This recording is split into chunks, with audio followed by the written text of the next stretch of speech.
I'm Mitchell Renz. That's Tom Downey. Tom, let's get into Mel Kiper's 2021 big board. And the first player here on the list, I don't really know if it's that much of a surprise. A great quarterback, halfway decent hair out of Clemson. It's Trevor Lawrence. Yeah, that's not a huge surprise here. No, there aren't really that many shockers either. Lawrence checks in at number 1. We'll talk more about him as well because the number 3 player kind of tied together with him there.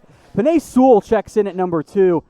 I think I'd put him at number 1, actually. Really? And that's not even a knock on Lawrence or Fields or anyone else in this draft class. Is that I think he's that good. He would have been the first tackle taken had he been draft eligible, and I don't think it would have been that close. He's awesome. Okay. I'm into that. I mean, I love me some Trevor Lawrence, so if you're saying that Penei Sewell should actually maybe be over him, that is something that I can't wait to talk about during next year's draft, which, by the way, we're going to be the number 1 most watched next year, so go ahead, subscribe. All right, let's go to the number 3 player here on Kiper's big board. It's Justin Fields, quarterback from Ohio State. I like Fields a lot, and I think it's funny because it was the exact same way back when they were high school recruits. It was always Lawrence and Fields. Okay, who's better? Who's going to be better? And it's going to be the exact same way this year. Who's going to be the Heisman frontrunner? Who's going to be the number 1 overall pick? And these two are going to be tied together for their entire football careers. Can't wait. And both of them are awesome players. I want to make that very clear. So even though I agree with Kiper having Lawrence above Fields and not by much based on their overall rankings, Fields has just as good of a shot of being the number 1 overall pick this year. We'll see how they play. If we see more of 2018 or 2019 Lawrence, especially that first half of the year, Fields is probably going to catch him based on how Fields played last year. So who's the better quarterback prospect? Let us know. I want you to type F for Justin Fields out of Ohio State or type L for Trevor Lawrence from Clemson. I think you made the point, though, they are going to be debated. I think the last time we got this much hype around 2 quarterbacks kind of reminds me of Jameis Winston, Marcus Mariota a little bit. Hopefully it's a lot better than that. Let us hope. So I want you to type F for Justin Fields or give us an L for Trevor Lawrence. Let's go to Jamar Chase, wide receiver out of LSU, and I love Jamar Chase. Yeah, you should. Now, his production, I can 100% guarantee you, is going to decline. There is just no way that Jamar Chase puts up the same numbers he did in 2018 and 2020 as he did in 2019. There's simply no way it's possible. However, even if his numbers get almost cut in half, Mitch, he still has an awesome year. Yep. These numbers are absurd, and he's a really good receiver, very dynamic with the ball in his hands, a pretty solid route runner too, good hands. He should be the number 1 receiver taken, although it is a very good wide receiver draft. Would he have been the number 1 receiver taken this year? I think so. And that just goes to show how talented this guy is. Let's go to number 5 here on Kiper's big board for 2021. Micah Parsons, and I love Micah Parsons out of linebacker U. You're a Penn State guy, yeah. Linebacker U, the next great Penn State linebacker. I'm a big fan of Parsons. Now, linebacker position isn't quite as impactful as it once was, and Parsons will be an off-ball linebacker in the NFL. But Roquan Smith went pretty early. I think Parsons will have a similar draft range. So those were the top 5, but let us know, who is your favorite 2021 draft prospect? You guys know I'm a Penn Stater, so I'm going to stick with my man Micah Parsons. Tom, who is your favorite 2021 draft prospect? Penei Sewell's got to be up there for me, man. He's just, and maybe that's answering the best, but he's already ready to be an NFL player, which doesn't always happen for sophomores. That's pretty rare. Let's go to the number 6 here on our list. It is Shaun Wade, cornerback from Ohio State. I like Wade. He has an interesting path this year because he was almost a nickel safety hybrid this past year for Ohio State. This year, he moves to the outside, but he's a good athlete. He and Patrick Surtain will probably be bandied back and forth as, which one ends up being the first corner taken in the NFL draft. Yes, Surtain has the bloodlines as well from his dad. Both were pretty darn good last year. And I want to emphasize this point, too. The hope for this year is that these players get better. There's always projection involved, and there aren't as many players as you might think that could go from, they weren't drafted eligible this year, they didn't go pro, now they're going to be a guaranteed top 10 pick because they have to get better, as all these young guys do. So let us know who's the better cornerback prospect. Type W for Shaun Wade or type S for Patrick Surtain. I'm going to be watching Shaun Wade very, very closely because do I think he's talented? Yes. But when you are playing next to Jeff Okudah, when you're playing with also Damon Arnett, 2 players who went in the first round. And Wade was better than Arnett, by the way. Okay. He was a better player last year. So let us know. Shaun Wade, type W, or Patrick Surtain, type S. Let's now go to the number 8 player on Mel Kiper's big board. I got Rashad Bateman. I'm a little surprised he's that high on Kiper's big board, but he put up great numbers. I do think he's better than Tyler Johnson. I don't know if he's top 10 guy, but I think Bateman has a good chance to go in round 1. Let's go to Marvin Wilson, defensive tackle from Florida State. You're hoping for a Derek Brown type of jump this year from Wilson. Wilson could have gone probably, I thought he was going to actually. Went back to FSU, big boy on the interior, brings you just enough pass rush value that'll probably sneak in the top, potentially in the top 10 as well. We got 2 players from Oregon in the top 10 on Mel Kiper's big board. We got Javon Holland. Holland is, again, kind of that more modern day, kind of plays some safeties, played some corner too, plays some nickel as well. Couple of nice interceptions. Was even a punt returner for Oregon. So in a safety class that I think is going to really drastically change from now until we get to, the actual NFL draft, I think Kiper's right that Holland is the one to watch out for the most right now.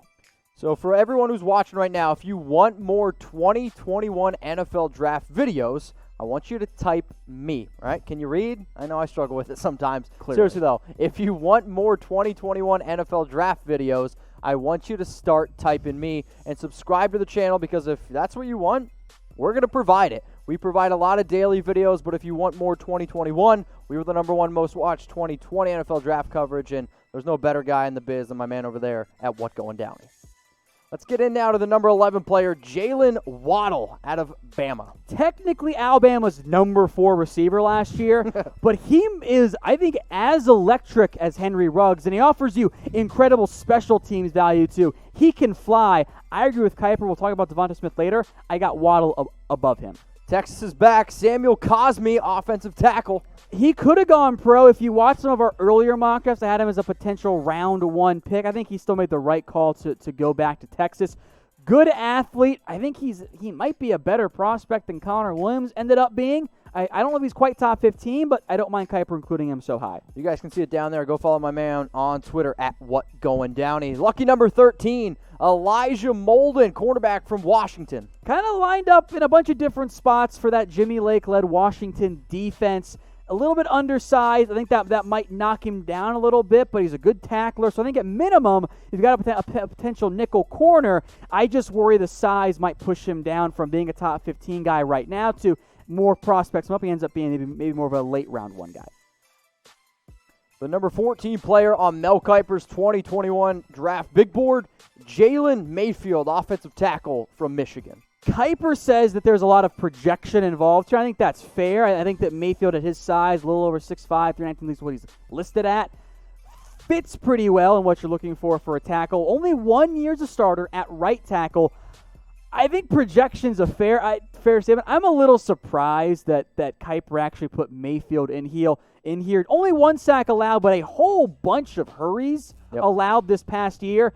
Now, he played on an awesome Michigan offensive line. 4 different players were drafted. Mayfield's the only returning starter. So he was a sophomore this past year, of course, now going to be a junior.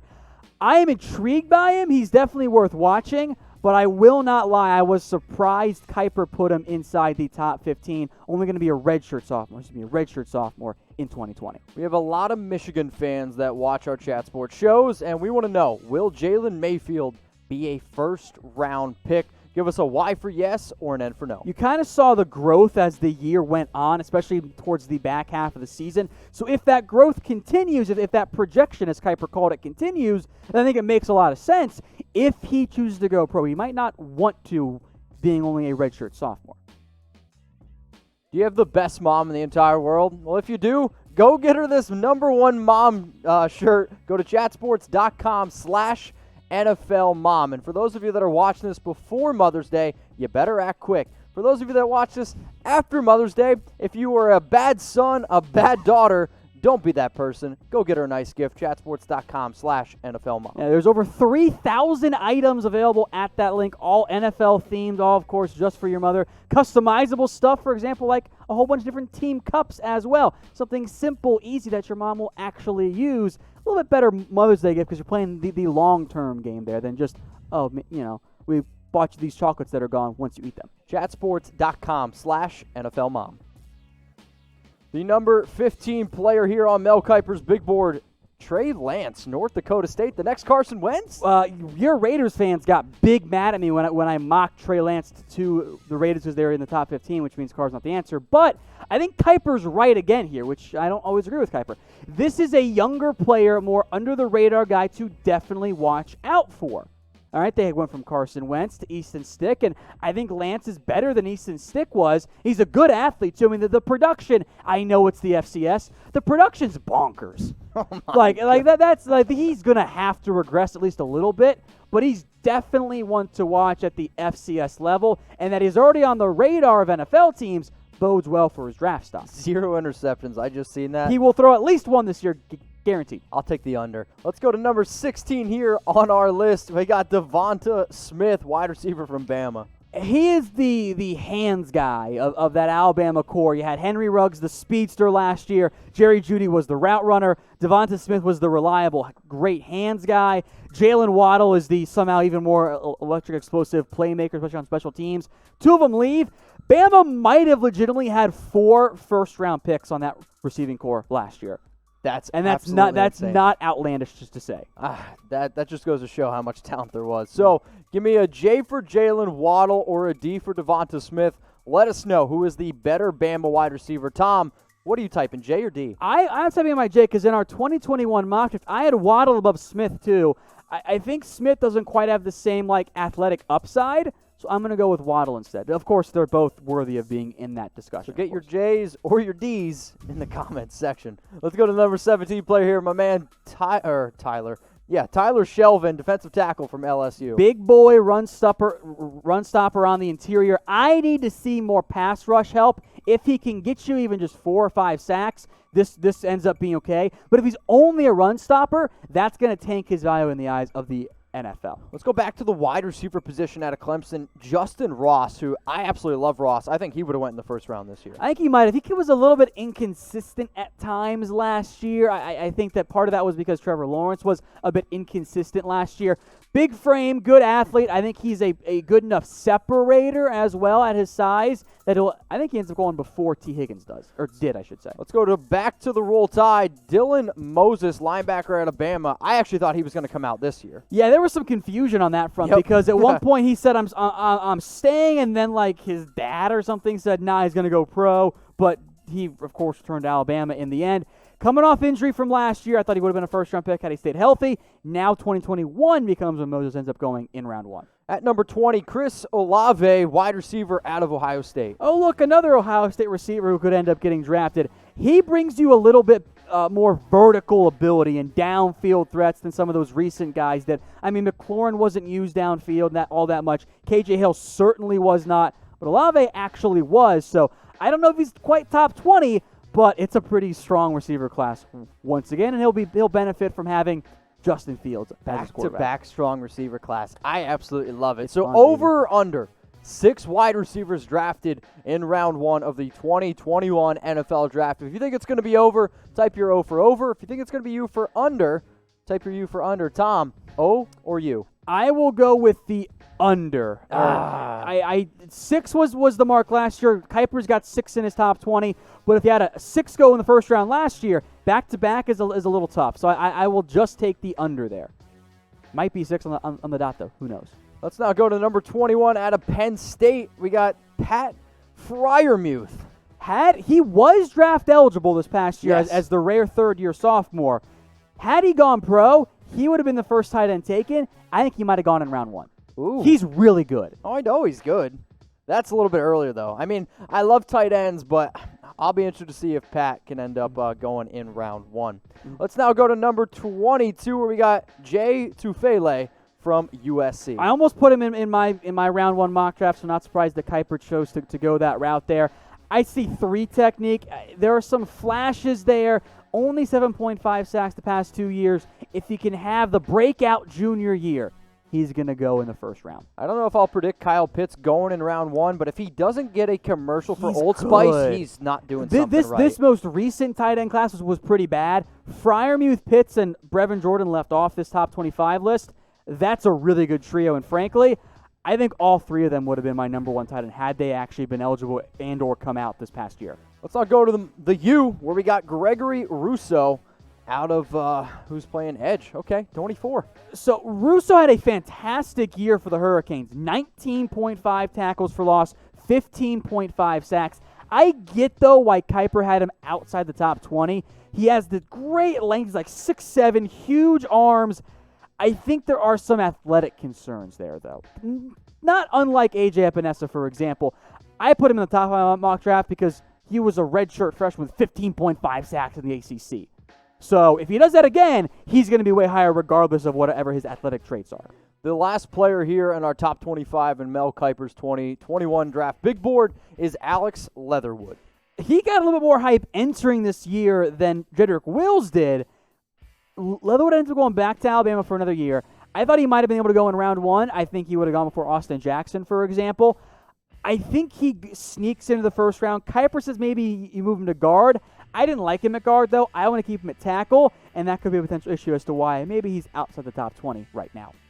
We appreciate everyone who made it this far in the video, and I want to know, did Mel Kiper disrespect anyone? Let us know in the comment section. Tom, who did Mel Kiper, in your opinion, disrespect? I mean, there are a variety of players that he disrespected because there were 25 spots and he couldn't fit 30 or 40 players in there. I was surprised to see no running backs in there at all. Okay. Now, he ranked his top 5 backs as Etienne, Hubbard, and Najee Harris, I think is a fair whatever 3 some you want to pick there. I'm just a little surprised that he didn't have anyone in there in the end. Go to chatsports.com/NFLmom. Show her that you don't disrespect her.